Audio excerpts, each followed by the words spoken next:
Bismillahirrahmanirrahim. Assalamualaikum warahmatullahi wabarakatuh. Alhamdulillah wa syukurillah.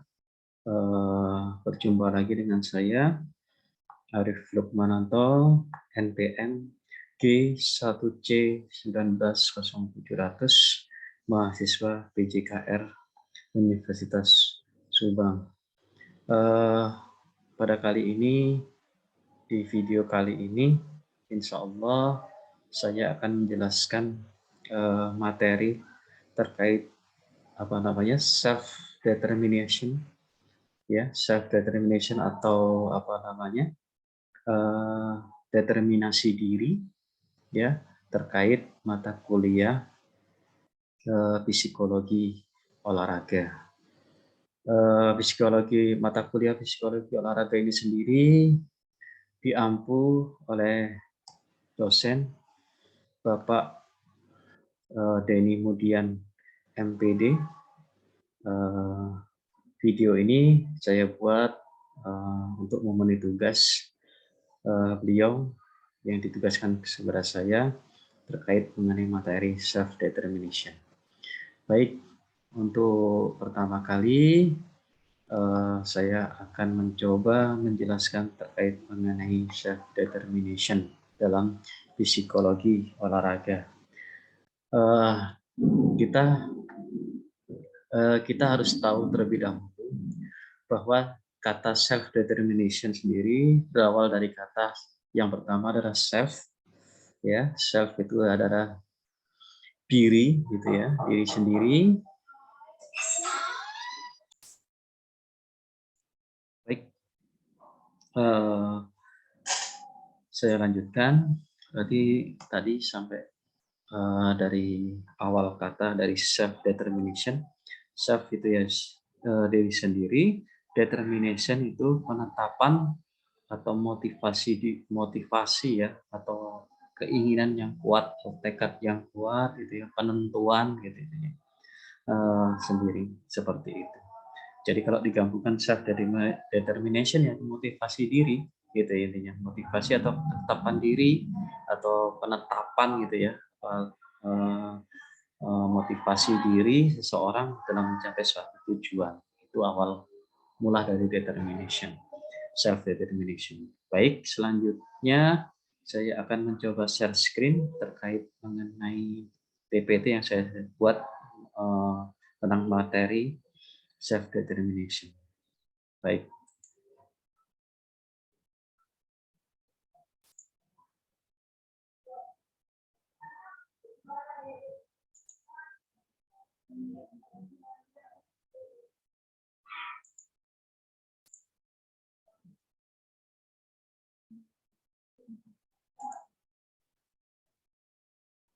Oke.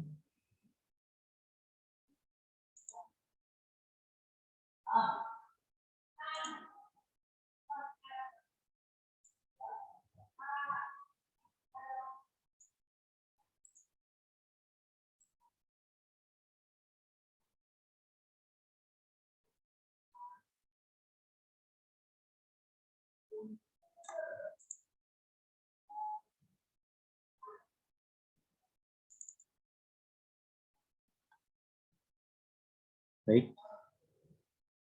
Sudah muncul kemungkinan di layar utama terkait self determination atau determinasi diri atau motivasi diri. Baik, self determination atau determinasi diri sebuah kondisi atau realitas yang jarang kita temukan sekarang ini.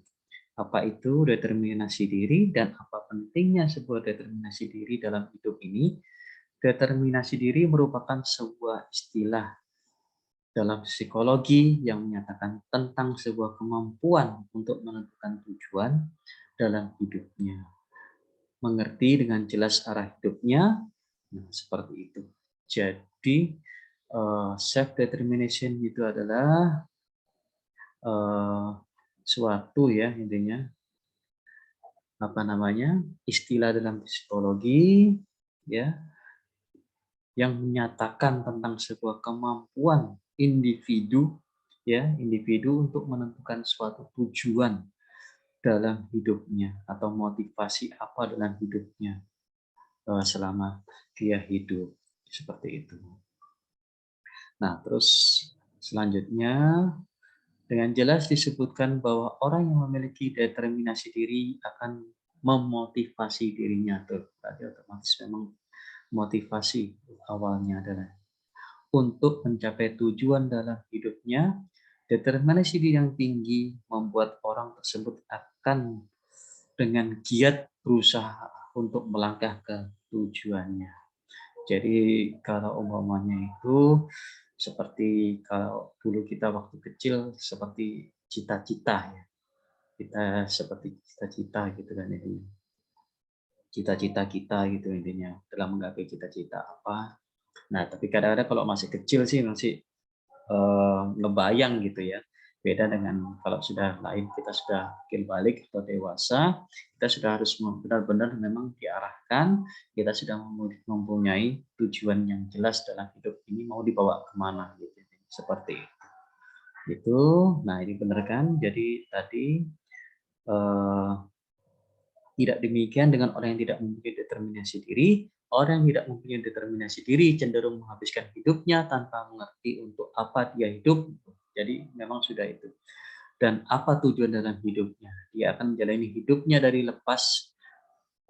hari lepas hari dengan rutinitas tanpa mengerti aktivitas tersebut akan membawa ke arah mana. Jadi nanti hidupnya nggak ada tujuan gitu. Seperti itu. Oleh karena itu makanya ketika akil balik, ketika memang sudah menginjak dewasa, determination diri itu atau self determination itu sangat diperlukan, yaitu tujuan kita hidup untuk apa. Kalau masih kecil sih nggak masalah, ingin jadi pilot, ingin jadi dokter, ingin jadi apa namanya bapak guru, ibu guru. Ya, masih kecil kan memang, tetapi itu adalah merupakan dasar gitu. Dasar dari memang kita mempunyai memiliki cita-cita, kita memiliki apa namanya motivasi diri, kita memiliki apa namanya kemauan, keinginan individu dari masing-masing individu, setiap person atau setiap orang tersebut. Baik, selanjutnya. Nah, setelah kita mengetahui dari apa namanya self determination tadi atau determinasi diri, pengertiannya dan juga mungkin contohnya tadi ya, seperti itu. Contohnya seperti anak-anak kecil gitu ya. Mau jadi apa nantinya kan. Nah, sekarang kita akan menuju pada teori-teori dari determination dalam segi keilmuan gitu ya, psikologi. Nanti kita akan bahas yang terakhir ada kesimpulan. Jadi ini gunanya untuk apa sih dalam dunia olahraga, dalam dunia apa namanya ilmu keolahragaan yang kita pelajari nanti. Baik, self determination theory adalah suatu teori motivasi yang dimotori oleh Deci dan Rian tahun 1985. Teori ini menyangkut tentang regulasi dari perilaku dan faktor-faktor yang mempengaruhi regulasi tersebut.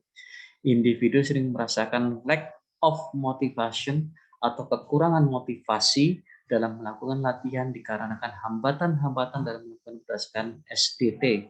SDT itu apa? Self Determination Theory. Ada beberapa jenis tipe motivasi yang berada dalam sebuah kontinuitas atau rangkaian, yaitu motivation, extrinsic motivation, intrinsic motivation. Yang pertama, motivation menunjukkan ketidakadaan motivasi terhadap sebuah aktivitas. Contohnya, individu yang sedentary atau inactive yang tidak mempunyai niat atau ketertarikan sama sekali dalam berolahraga atau latihan. Nah, ini sudah dibahas berarti dalam ilmu keolahragaan kita. Jadi motivation menunjukkan itu mager lah kalau umpamanya bahasa sekarang. Jadi tidak ada ketertarikan sama niat sama sekali dalam berolahraga atau latihan. Ketika seorang tidak ada motivasi, baik dia tidak melakukan sesuatu sama sekali atau tidak bergerak secara pasif, mereka bergerak sebenarnya tidak ada rasa berniat melakukan apa yang sedang mereka lakukan tersebut.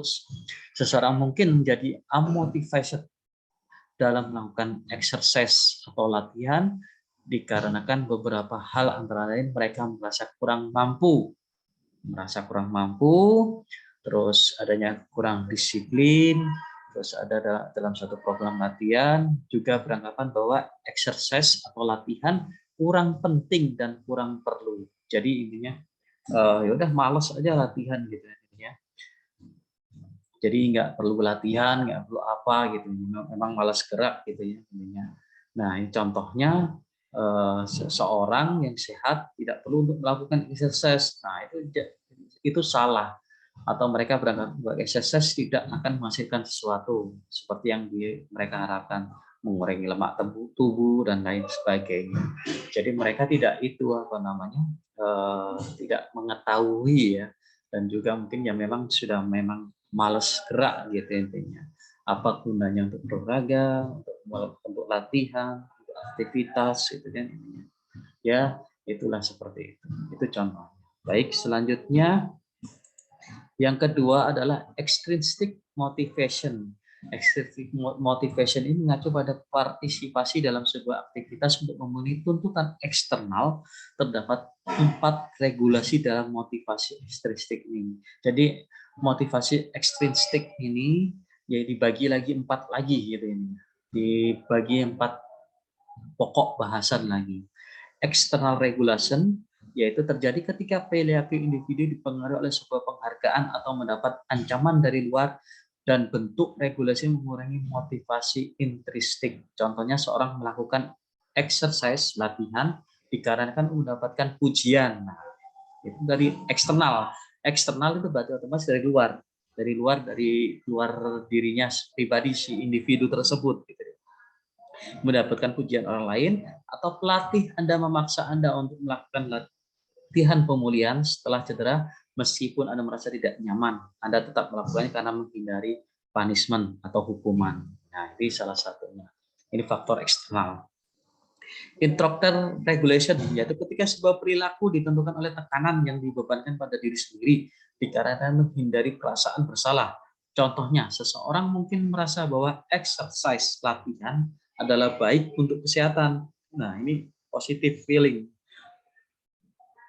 atau positive thinking gitu ininya, positif dalam berpikir, dan juga merasa bahwa tidak didukung oleh keluarganya untuk melakukan karena waktu kebersamaan dengan keluarga akan berkurang. Nah, ada positive thinking atau positive feeling, ada negative feeling. Negative feelingnya itu seperti itu. Jadi umpamanya tidak didukung sama keluarga gitu ya intinya.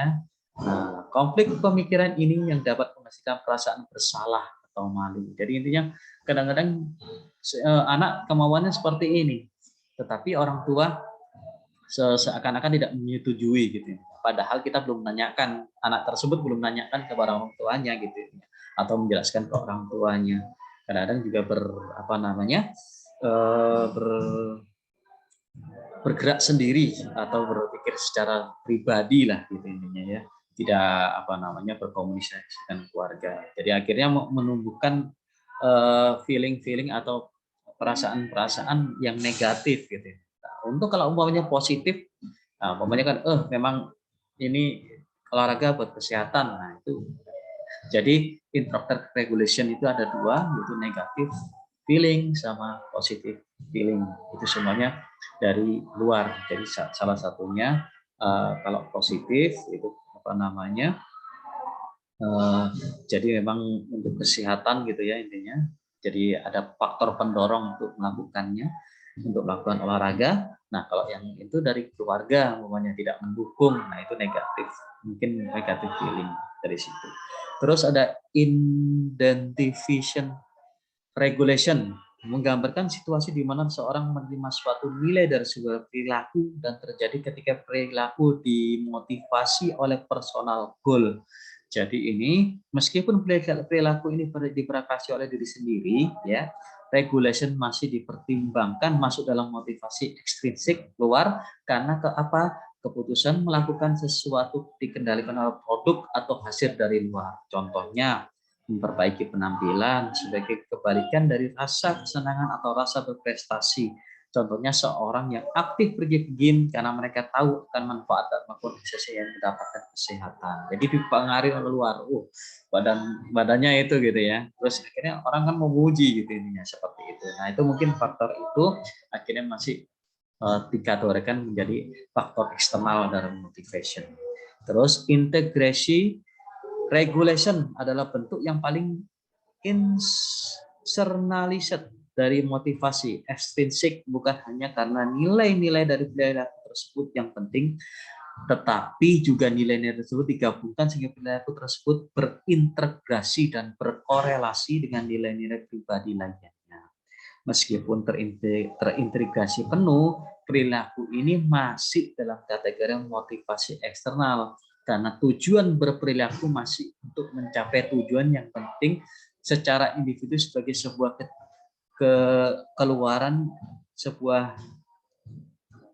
keluaran yang bernilai. Contohnya seorang atlet mempertimbangkan kemampuan berolahraganya sebagai bagian dari identitas. Jadi seperti apa? Jadi seorang atlet itu olahraganya memang identitasnya diri gitu. Makanya saya basket, berarti pemain basket. Futsal, main futsal. Nah, mereka mungkin termotivasi latihan untuk mempertahankan performanya dan menunjukkan statusnya sebagai seorang atlet. Ya, sebagai seorang atlet gitu. Apa namanya? Si ini bagus gitu kan. Saya akhirnya kalau pokoknya futsalnya bagus nih. Nah, saya ini itunya ke basicnya di futsal. Oleh karena itu ada suatu motivasi untuk lebih baik lagi gitu ya, seperti itu. Menunjukkan bahwa saya ini juga atlet loh gitu, seperti itu. Itu mungkin. Nah, itulah faktor apa namanya? Eksternal dari motivation.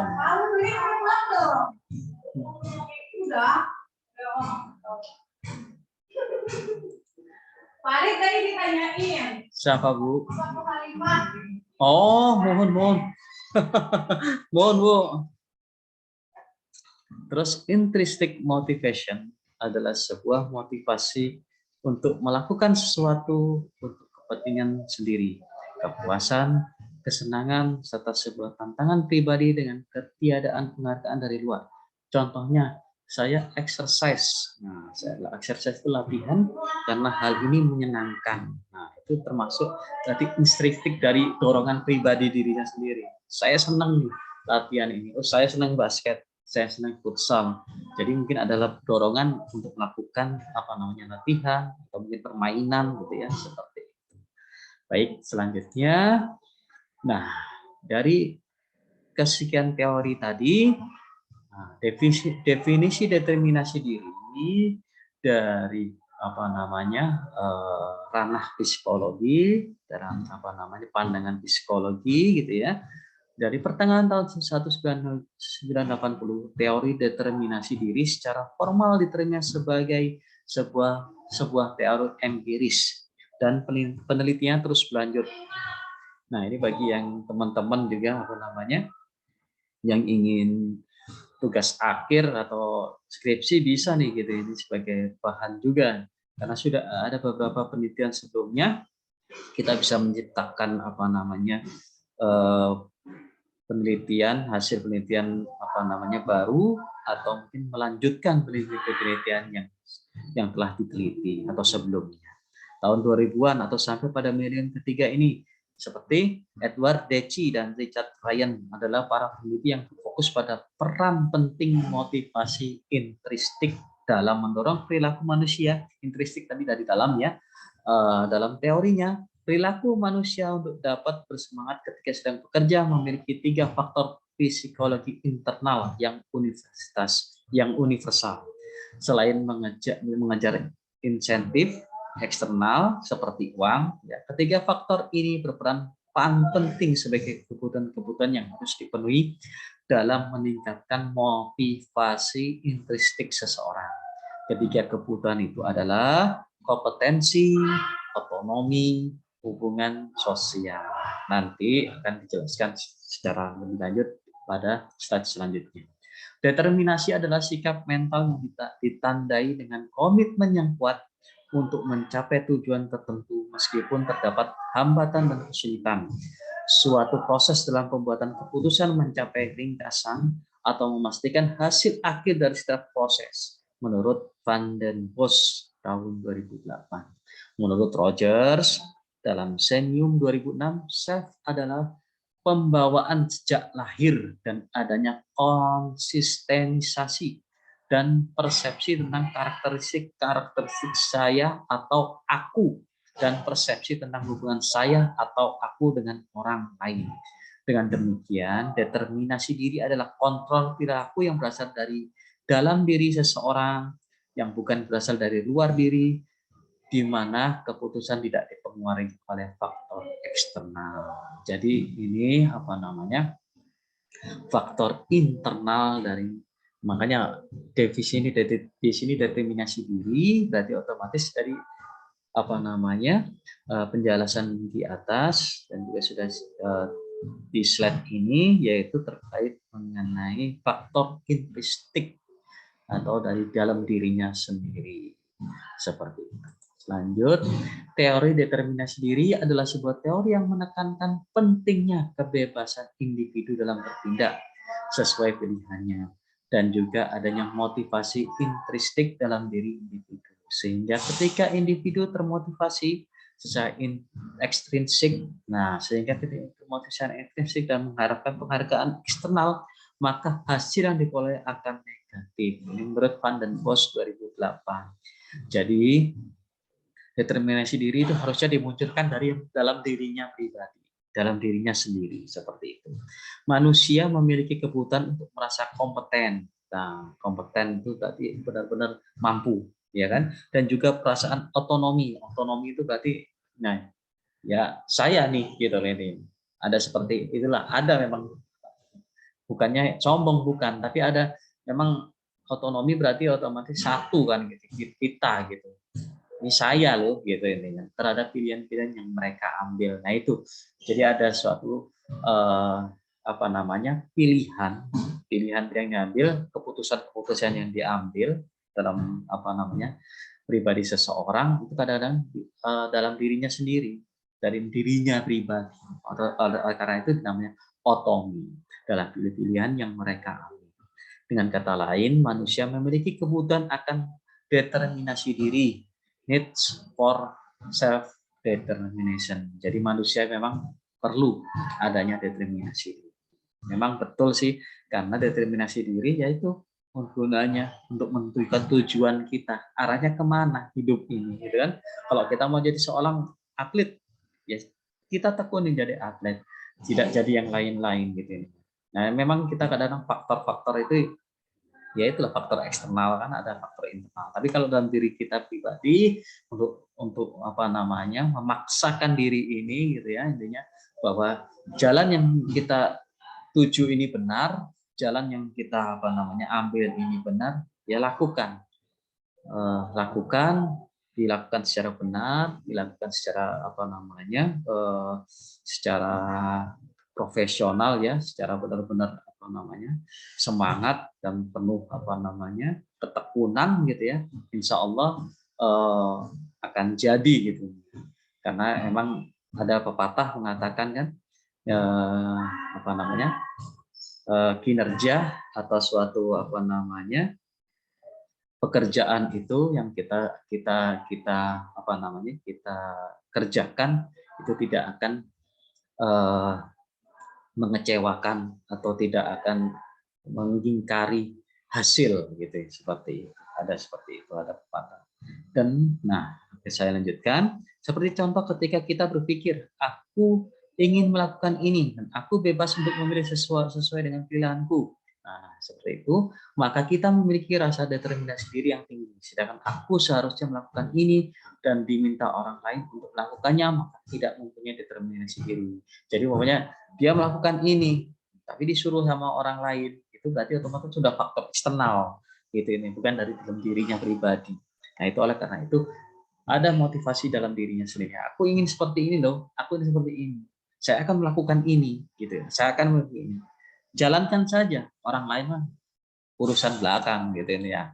Apa kata gua gitu ini, atau apa kata kita gitu ini. Orang lain mau bicara apa terselalu gitu ya. Seperti itu kalau bahasa kasarnya lah gitu. Gitu. Oke, lanjut. Nah, ini kita akan bahas lagi terkait faktor-faktor basic needs. Faktor-faktor basic yang mempengaruhi determinasi diri adalah, ini menurut Deci dan Ryan tadi tahun 2002, satu, kebutuhan otonomi. dapat dipenuhi dengan memberikan beragam alternatif pilihan untuk menginternalisasikan tujuan dan aturan atau nilai-nilai budaya. Kedua, kompetensi atau penguasaan suatu keahlian keterkaitan atau pemaknaan diri dalam lingkungan sosial dan otonomi atau kemandirian untuk berinisiatif dalam menentukan prestasi diri sendiri adalah deskripsi dari 3 kebutuhan motivasi intrinsik. Ketiga, kebutuhan akan relasi. Nah, ini tadi sosial ya. Kita sebagai makhluk sosial juga, jadi perlu juga di sini. Jadi faktor-faktor ini. Yang pertama, otonomi ya, dari diri kita pribadi ini. Saya mampu. Nah, kompetensi itu mampu, kemampuan kita untuk menjalankan tugas atau menyelesaikan tujuan-tujuan kita, mimpi-mimpi kita gitu ya. Nah, kebutuhan, dan ketiga ada relasi. Kebutuhan ini tujuannya pada perasaan bahagia ketika berinteraksi dengan orang-orang terkait. Nah, itu salah satunya. Jadi kesuksesan seseorang itu karena relasi. Ada yang mengatakan seperti itu. Jadi ada orang pintar tetapi relasinya buruk gitu ya. Ya akhirnya ya kurang sukses. Tetapi orang yang biasa-biasa saja, tetapi dia relasinya banyak, dia bergaul dengan orang banyak, dia pede gitu ya intinya dengan orang banyak, dan juga dia ya menghargai dan juga saling kalau di bahasa Jawa saling tepos dirong gitu ya intinya. Nah, oleh karena itu dia bisa sukses walaupun dia biasa-biasa saja ya, seperti itu. Itu faktor-faktornya. Baik, selanjutnya. Nah, ini ada mini teori determinasi diri. Jadi terdapat 4 dasar komponen mini teori. Jadi diringkas lagi gitu ya, yang merupakan bagian determinasi diri dan terkoordinasi dengan semua domain jenis perilaku manusia dalam memenuhi basic needs. Berikut 4 mini teori dari determinasi diri. Sama jadi juga dikemukakan Deci dan Ryan. Ini berarti otomatis penjelasannya lebih lanjutnya. Ini merupakan suatu penelitian dari teori dari penelitian dari Deci dan Ryan dan juga Fongga tadi ya, Ponggapon tahun 2008 kalau salah. Ya, gitu. Yang pertama, cognitive evolution theory. Cognitive evolution theory adalah motivasi intrinsik yang terdapat dalam aktivitas determinis diri. Tadi ya, jadi faktor-faktor eksternal, berarti ekstrinsik motivasi intrinsik itu dari motivasi diri gitu ya, bukan dari luar gitu ya, dalam dirinya pribadi. Individu bertindak secara bebas, berkelanjutan dan mendapatkan pengalaman yang menarik dan gunakan. Terdapat 2 tipe motivasi di dalamnya. Motivasi ekstrinsik berasal dari luar, dari diri individu, motivasi intrinsik berasal dari diri individu. Tadi sudah dijelaskan dengan tadi yang slide tadi, berarti ada memang faktor eksternal dan faktor internal. Terus ada organismic integrasi teori, ini untuk menandai berbagai perilaku termotivasi secara ekstrinsik. Deci Ryan 2002 mengonsepkan motivasi dimulai dari motivasi ekstrinsik lalu motivasi intrinsik. Mereka melabelkan jenis-jenis motivasi yang berbeda sebagai gaya pengaturan diri. Motivasi intrinsik menyangkut aktivitas yang bersifat autotelik, di mana aktivitas tersebut merupakan tujuan akhir dan kesenangan individu yang telah secara bebas memilih aktivitas tersebut. Nah, jadi nggak ada tekanan gitu ini. Jadi kalau ingin mau jadi dokter, akhirnya goal jadi dokter, nah juga merupakan itu tujuan dari dianya, tujuan akhirnya jadi seorang dokter. Nah, itu akhirnya menjadi senang gitu kan, karena memang secara bebas dia memilihnya, tidak ada tekanan dari orang tua, karena memang dia memang ya kompeten di situ, kompetennya di situ gitu, senangnya, habitnya di situ seperti itu. Baik, kita lanjutkan. Organismic integrasi teori berikut penjelasan mengenai 4 proses pengaturan diri dalam organismik teori. Nah, dari organismik teori tadi, yang kedua tadi itu masih dibagi lagi 4 lagi. Pengaturan eksternal atau yang ditunjukkan hanya untuk menghindari hukuman dan mendapatkan penghargaan eksternal, faktor eksternal. Pengaturan introjeksi adalah perilaku yang ditujukan untuk menyenangkan orang lain dan adanya keterpaksaan dalam melakukan suatu aktivitas. Nah, itu faktor eksternal juga. Pengaturan identifikasi adalah perilaku yang didasarkan pada kepentingan personal. Jadi, kalau personal tadi mungkin karena si itu, karena si ini, karena si itu gitu ya. Dia melakukannya karena itu gitu. Pengaturan integrasi adalah perilaku yang memberikan bentuk paling bebas dari motivasi extrinsic, di mana kebutuhan, nilai, dan tujuan didukung dari diri sendiri. Jadi pengaturan integrasi ini adalah perilaku. Jadi pengaturan integrasi, jadi dari kesemuanya itu dia bebas dalam faktor eksternal ini ya, dia itu ada salah satu ya inilah faktor yang paling bebas gitu, untuk mendukung dan juga dalam dirinya pribadi begitu. Nah, selanjutnya yang ketiga ada yang tadi ya, teori yang ketiga berarti causality orientation teori menjelaskan perbedaan individu dalam orientasinya. Terdapat lingkungan sosial yang dapat. Nah, ini yang dapat mendukung pilihan sendiri, memberikan kontrol yang atau motivating yang melibatkan aspek perilaku regulasi yang terdiri dari 3. 1. Autonomi orientation merupakan dasar motivasi karakteristik yang dapat nilai untuk mendukung diri sendiri dalam melakukan tindakan sesuai pilihan sendiri. The control orientation merupakan dasar dari motivasi eksternal dan interrupted regulation, di mana tindakan terkontrol dan cenderung harus bersikap. Nah, bersikap. Jadi walaupun ada faktor eksternal, dia menentukan sikapnya sendiri. The improvisational orientation merupakan bagian dari amotivation dan tidak ada kebebasan dalam memilih. Jadi dan tidak ada kebebasan dalam memilih. Jadi merupakan ini faktor apa namanya impersonal merupakan bagian dari amotivation. Amotivation berarti apa namanya kayak seperti itu ya, apa namanya pengekangan gitu dari eksternal. Terus basic need merupakan salah satu faktor untuk menambah kekuatan dan motivasi, sehingga well-being sangat dibutuhkan dalam mencapai determinasi diri. Terdapat dua pendekatan mengenai well-being menurut Kahneman, Dinner, Schwartz dan juga Deci dan Ryan 2002. Well-being berkaitan dengan kesenangan yang bersifat subjektif. 2. Well-being berkaitan dengan fungsi keseluruhan dari individu. Jadi intinya well-being ini bersifat subjektif, ada yang bersifat keseluruhan dari individu. Meskipun terdapat dua pendekatan, namun well-being tetap berhubungan dengan autonomi, competence, dan juga relation needs.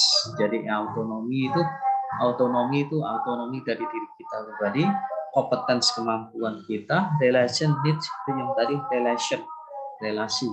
Basic merupakan konsep untuk individu dalam perilaku sehari-hari dan untuk mencapai tujuan akhirnya memiliki kesehatan psikologis yang baik yang akhirnya menuju pada well-being. Well-being itu berarti baik kan, well itu baik atau well. Jadi intinya kehidupan yang baik gitu ya, ini seperti itu. Jadi dari apa namanya ranah psikologi bahwa memang determinasi diri itu sangat dibutuhkan gitu ya. Nah tadi ada 3 gitu ya. Nah apa namanya 3 autonomi, jadi dari diri kita sendiri, terus kompetensi kita benar-benar kita kuasai, dan juga relasi. Nah itu akan mencapai yaitu yang tadi ada yang biasa-biasa saja tapi sukses, ada yang pintar tetapi ya gitu-gitu aja gitu. Karena apa? Tidak ada mungkin salah satu dari ketiga pokok atau unsur itu tidak terpenuhi dalam kehidupan. Begitu.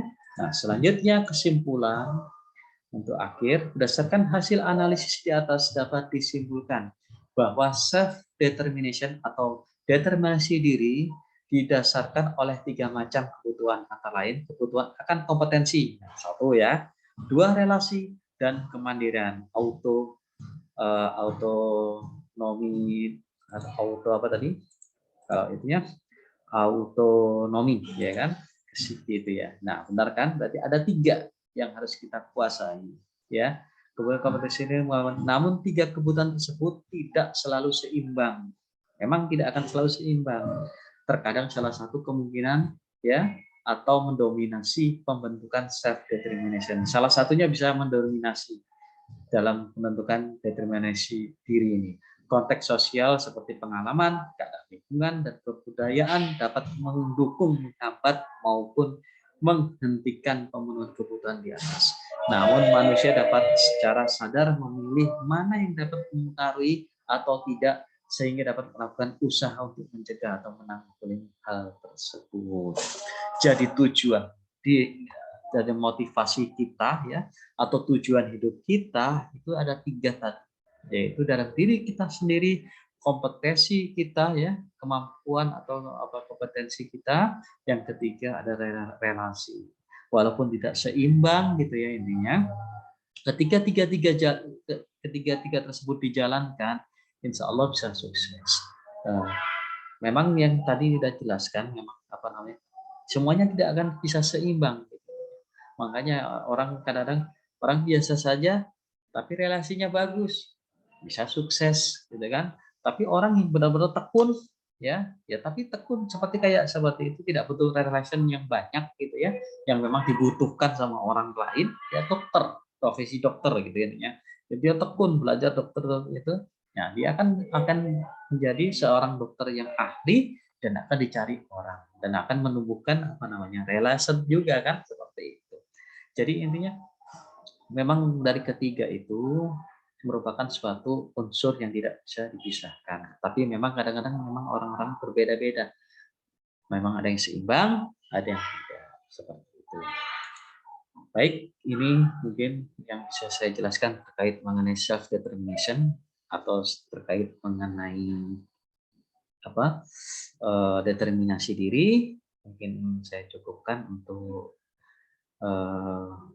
presentasi kali ini. Saya stop screen juga dulu tentunya. Baik. Nah, baik. Jadi kesimpulan yang kita dapat adalah determinasi diri itu ada 3, ya, yaitu adalah dari diri kita sendiri, ya, kemauan dari diri kita sendiri pribadi. Yang kedua adalah kompetensi, ya, jadi kemampuan kita, keahlian kita, ya, dan ketiga adalah relasi. Insya Allah jika itu semuanya kita kita gabungkan, kita kita integrasikan, insya Allah kesuksesan bisa menghampiri kita. Mungkin seperti itu. Itu pun juga berlaku pada dunia olahraga. Jadi kalau kita menjadi atlet, kita jadi atlet yang profesional. Kita jadi atlet yang benar-benar yang benar-benar ya seperti kayak Ronaldo lah ya, Ronaldo, Messi gitu kan. Dia benar-benar berlatih, benar-benar tekun gitu ya, ini berlatih dan juga memang mempunyai bakat dalam dirinya gitu, intinya seperti itu. Nah, akhirnya dengan relasi dia bisa masuk klub, bisa itu, akhirnya menjadi seorang yang sukses seperti sekarang ini. Begitu pula juga sama, jangan hanya atlet saja, mungkin di dunia pendidikan juga sama. Di dunia pendidikan juga sama. Jadi ada suatu unsur, oh ya saya ini guru. Nah, saya guru berarti otomatis dalam diri kita ada motivasi. Oh iya, saya ini guru untuk apa sih gitu ya, gitu. Tujuannya untuk apa? Oh iya, untuk mencerdaskan kehidupan bangsa kan gitu, mencerdaskan anak-anak Indonesia. Oleh karena itu timbullah suatu kompetensi. Jadi sebagai kita harus jadi sebagai seorang guru yang profesional, sebagai pendidik yang baik, sebagai pendidik yang memberikan contoh atau perilaku yang baik kepada anak didik kita. Dan ketiga ada relasi. Nah, relasi itu sama jika kita ada di dunia pendidikan juga. Nah, kita mau masuk sekolah mana gitu kan, intinya kita mau ke ini kan gitu, kita mau pilih ke negeri atau ke swasta. Nah, itu kan kita juga ada suatu relasi atau suatu berhubungan ya sosial dengan orang lain. Mungkin cukup dari sekian dari saya terkait mengenai self determination dalam atau apa namanya, determinasi diri atau motivasi diri atau tujuan dalam diri kita, dalam hidup kita ya, intinya itu. Kurang lebihnya mungkin saya mohon maaf atas mungkin ada beberapa mungkin salah kata, mungkin salah juga menjelaskan terkait dengan ini, tapi tidak mengurangi rasa hormat saya. Mohon kritik dan sarannya buat saya untuk apa namanya, menjadikan atau membuat video yang lebih baik lagi nanti untuk kedepannya. Begitu mungkin dari saya cukupkan. Terima kasih. Eh, Assalamualaikum warahmatullahi wabarakatuh.